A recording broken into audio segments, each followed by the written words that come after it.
The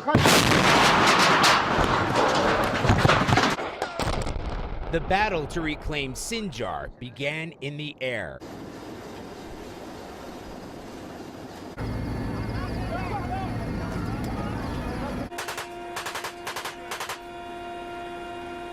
Do the Iraqi leaders in Baghdad, do they care what happens to the Yazidis? No. No. Dimbashavon, my name is Rodi Zaytoun. I'm an international fighter here in Yabasheh.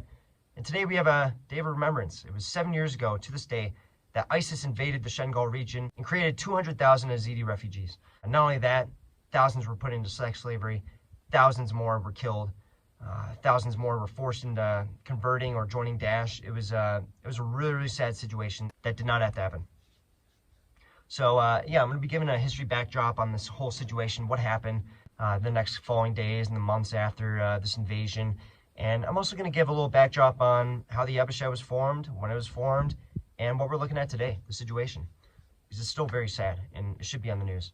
So, 2007, that's when Yabasheh was formed. It was initially in response to Al-Qaeda insurgents and affiliated groups that were creating suicide bombings into Sinjar and the surrounding cities, which resulted in 1,500 Yazidis losing their lives because the security concerns were not being resolved by the Iraqi government or the KRG Peshmerga forces.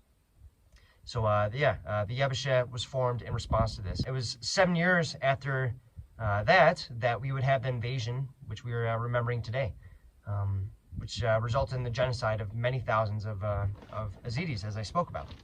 So what happened here?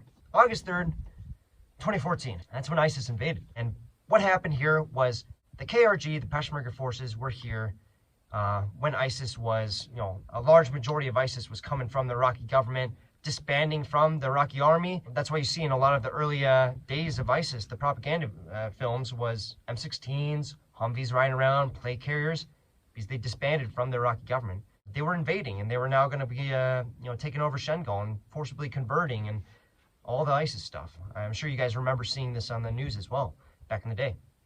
And the Peshmerga were here, and when ISIS invaded, they were scared and they fled. They just straight up fled back to their mainland safe place. And while they were fleeing, the Yezidi population realized what was going on. They asked the Peshmerga, can you give us weapons, logistics? We have our own Yabasheh. Can you please, do something? They shrugged them off and went on their way. What resulted in the next couple of days was 200,000 people fleeing their homes as refugees. ISIS was invading, thousands of people were killed, 50,000 people had to in the heat of the day. I mean, the reason I'm making this video in the tunnel is because it's freaking hot outside. It's 108 degrees Fahrenheit. 50,000 civilians had to go and flee up the mountains, trying to get away from the cities, and they had nowhere to go because they were being surrounded. Kids, women, had to climb up this freaking mountain in 108-degree weather, and that's where you see hundreds of them dying of starvation and dehydration. And they were getting up there, and the U.S. was trying to send in helicopters, and there's many videos of this. Tragic, absolutely tragic. And you see them sending in water, and the U.S. was sending in airstrikes trying to slow the advance because the Peshmerga had fled. The Yabasheh was putting up as much of a resistance as they could with, ill-trained, not much equipment, but they ended up destroying 22 ISIS fighters and 5 armored vehicles, just trying to put up as much of a resistance as they could at that time.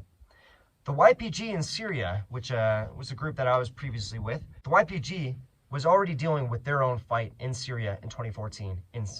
It was a harsh fight, and they were just at the beginning stages of it.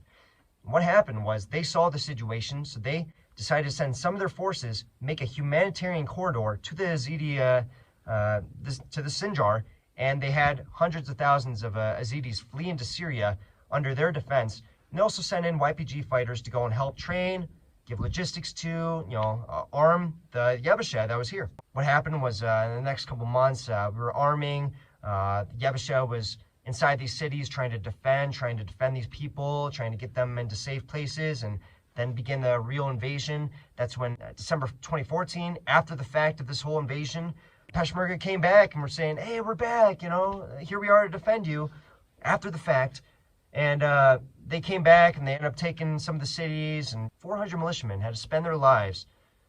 These are civilians that had to arm themselves and take back these cities from ISIS on their own without the support of Peshmerga. Really sad situation. That's what happened, and that's why the Yabasheh was formed. That's why the Yabasheh is what it is today, why it still exists. Because the Yezidi population doesn't forget. The Iraqi government, a lot of their fighters came here when they joined Daesh. The Peshmerga, they fled and then they came back, and it's all wishy-washy. The Yabasheh is the only group that they can count on. And now we have Turkey. Now it's 2021. In the last couple of years, Turkey's been saying, we can resolve your security concerns as Yezidi people. Now, unfortunately for them, the Yezidi population doesn't forget. Not many people here in the Middle East forget, especially the minorities, the Kurds and the Yazidis alike. Back in the Armenian genocide days, where the Ottoman Empire was really expanding, trying to Arabize, trying to Islamicize and expand their territory, they killed 1 million Armenians, and also a little known fact, they came into Shengal and they killed thousands of Yazidis, and they tried to forcibly convert them. So that happened, and the Yazidi population isn't too fond of them.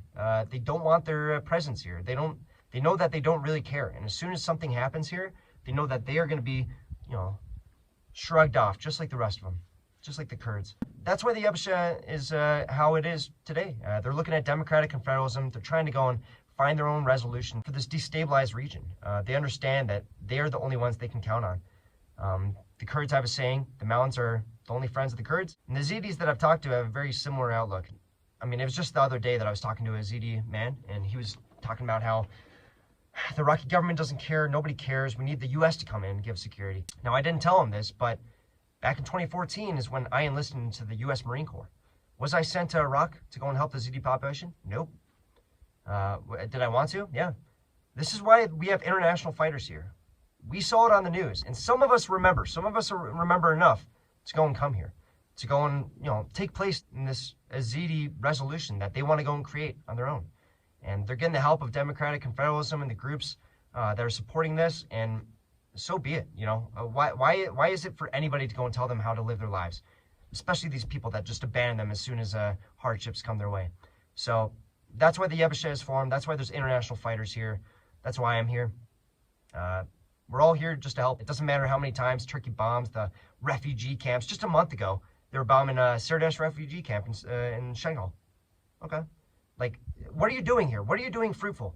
These are the people that saved the Yazidi population's lives while you were just back in your border just laughing. These are the people that saved them, and now you're bombing them. And there was just 2 months ago, so a month prior from the Sinjar bombing, that they were bombing Makhmur refugee camp, also with a bunch of Yazidis. What are you doing, Turkey? What's going on? What's your plan? You just want us out? We're the only people that actually care. The Yazidi population doesn't want you here. Everybody knows this. Erdogan is still expanding the Ottoman Empire. For once, Turkey, let these people of this region, the minorities, the Yazidis, the Kurds, the people that you bomb, let them display their own free will. Let them decide what's best for them, because you probably don't know what's best for them. No matter how much you want to go into Libya and Afghanistan, Syria and Iraq and Kurdistan, no matter how much you want to go and come in, it's not the right choice. And everybody here knows this. And that's why Yabasheh is going to stand against any enemy, foreign or domestic. So if you learned something in this video, please share it. People need to know about what's going on here in this region, not just for Yabasheh, but for the entire Yazidi population.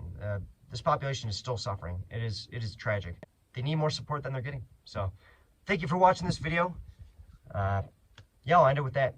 Biji Kurdistan, Biji Sarokapo, Biji Yabasheh.